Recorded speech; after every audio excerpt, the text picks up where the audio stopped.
तीनों कालों के आकार को अपने व्रत में स्थित रखने वाला ओंकार। अपने निराकार नेत्रों से मैं जगत में घटने वाली गतिविधियों का निरंतर अवलोकन करता हूं। शक्ति को पुत्री रूप में प्राप्त करने के लिए दक्ष के लिए तप करना अनिवार्य था।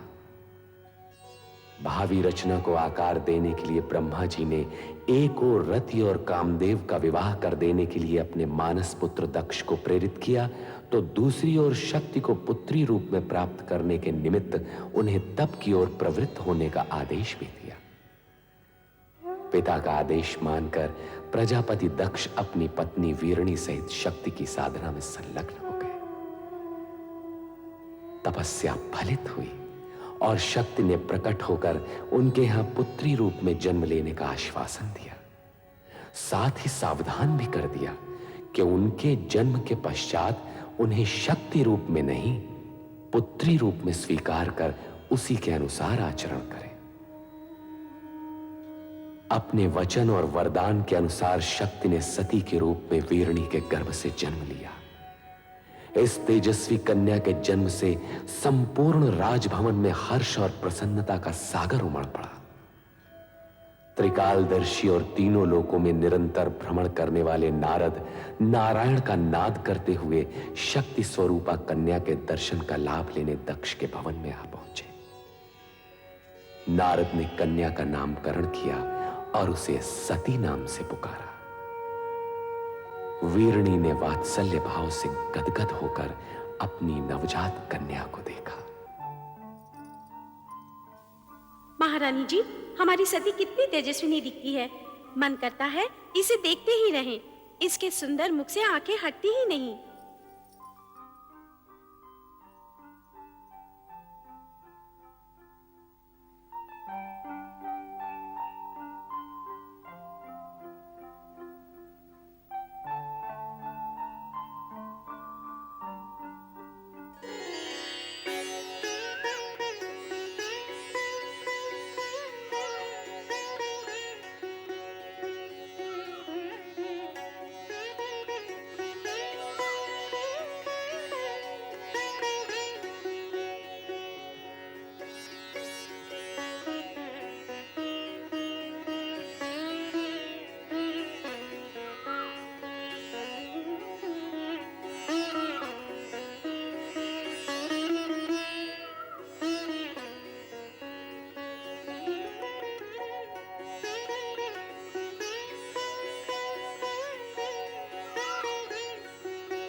अरे अश्विनी, ये सती कहाँ है? तूने देखा है? नहीं तो पता नहीं कहाँ खोई रहती है आजकल।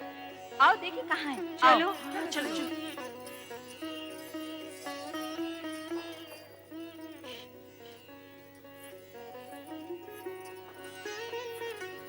कौन? यही तो हम सब पूछना चाहती हैं सती, कि कौन है वो जिसके ध्यान में तुम हर समय मग्न रहती हो? मैं स्वयं नहीं जानती रोहिणी। पता नहीं कौन है वो जिसके रूपाकार को देखने की उत्सुकता में मेरा मन सदा खोया रहता है। ये तो बहुत गंभीर समस्या है रोहिणी। सचमुच गंभीर समस्या है। अरे जब उस पुरुष का ही पता नहीं तो उसका रूपाकार कैसे दिखेगा? हाँ हाँ, अब तो पिताश्री दक्ष प्रजापति से निवेदन करना ही होगा कि हमारी सती का स्वयंवर रचा दें। सभी प्रकार के उत्तम पुरुष सती के सामने आकर खड़े हो जाएंगे। अच्छा सती, तेरी नाक को हाँ करने के लिए हम सब पिताश्री से प्रार्थना करेंगे कि तेरा विवाह पिताश्री उसी छवि से करा दें जो तेरे हृदय में बसी है। नहीं।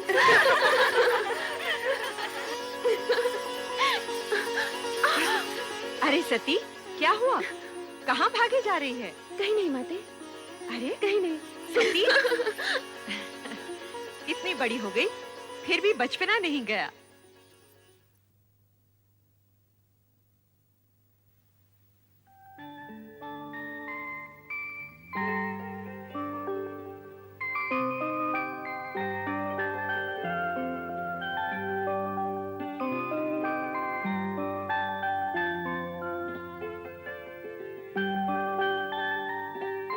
शक्ति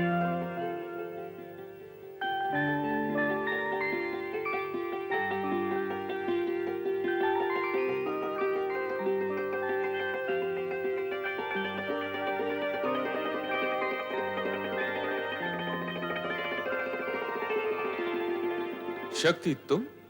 शक्ति नहीं, मैं सती हूँ प्रभु। तुम तो अपने लौकिक नाम रूप की चर्चा करने लगी। सत्य तो यह है कि तुम ही शक्ति हो, अलौकिक शक्ति, शिव शक्ति। आपकी शक्ति आपसे विलग कैसे प्रभु? शक्ति का शिव से विलग होना संभव ही नहीं। जिसे तुम विलग समझ रही हो वो हमारी व्यापकता है, सर्वव्यापकता। शिव कैलाश में और शक्ति सती रूप में पृथ्वी पर दक्ष के घर, ये कैसी व्यापकता है प्रभु? जगत में सत्य की प्रतिष्ठा के निमित्त इस व्यापकता की आवश्यकता है प्रिय।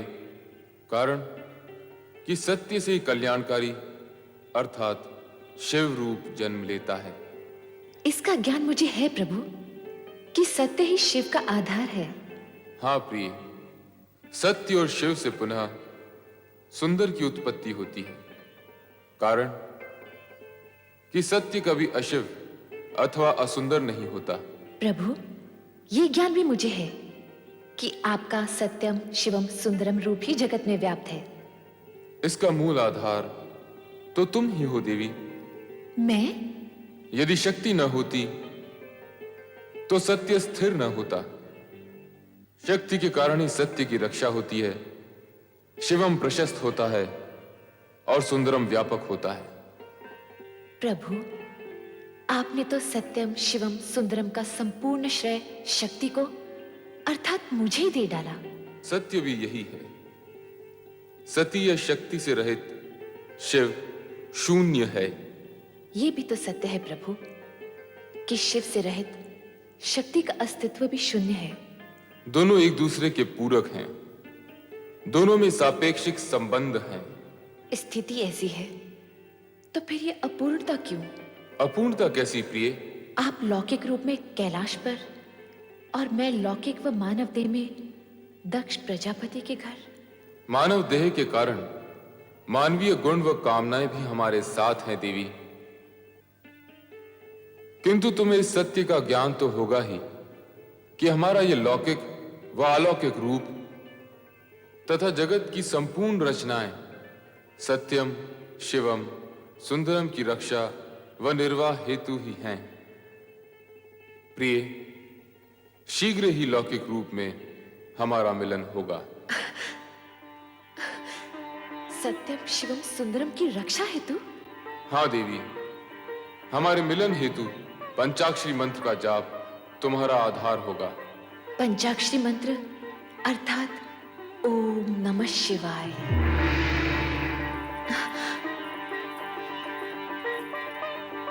ओम नमः शिवाय।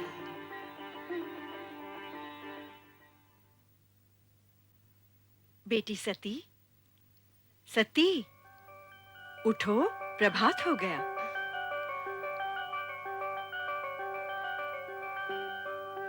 ओम नमः शिवाय।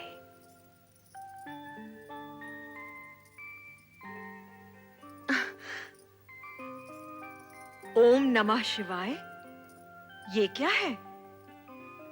ये वो पंचाक्षरी मंत्र है माते जो मेरा कल्याण करेगा।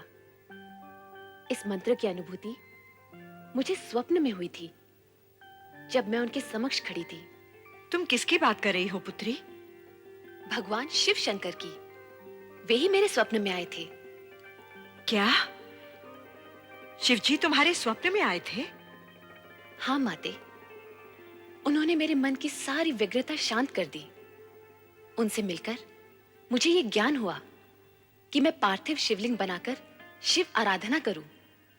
तत्पश्चात ही उनसे मिलन होगा। सती, सती तुम्हारी बात पर विश्वास। मेरी बात पर विश्वास करो माते, ये सत्य है। पार्थिव शिवलिंग द्वारा शिव आराधना करने से ही मुझे मनोवांछित फल मिलेगा।